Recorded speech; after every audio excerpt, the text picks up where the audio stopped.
And the truck driver said that if he didn't stop when he did, he would have killed all of us, and that we flipped somewhere around 20 something times.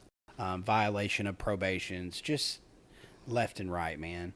Another thing that really impacted my life, I talked about Doug Duda, and he was my best friend. I probably at one point considered him more than a brother than my own brother, because we had a rocky relationship, Yeah. too. We're close now, but August 1st, 2010, we went to Mayhem Fest, and we saw a bunch of our favorite bands. It was a long trip. We had done a bunch of substances on the way there, a bunch of substances while we were there. We drank our asses off. It was probably one of the best days of my life.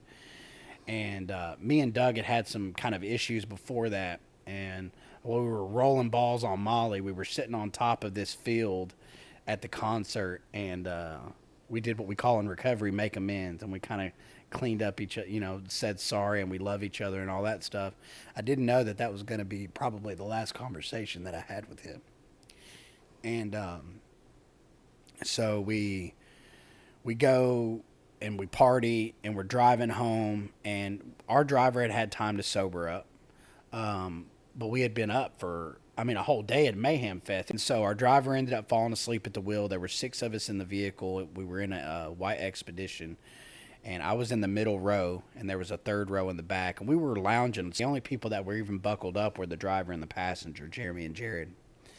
And I remember us swerving a little bit, no big deal, but then I remember my buddy Jonathan, who was Jeremy's little brother, say, "Oh shit." And I look up and I see out the windshield nothing but green grass.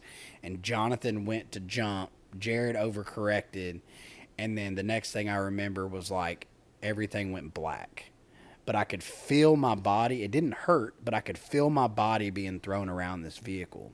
I don't know how long it lasted for, but I'll tell you that we were going probably 70 to 90 miles an hour, and the truck driver said that if he didn't stop when he did, he would have killed all of us, and that we flipped somewhere around 20 something times. Oh, damn.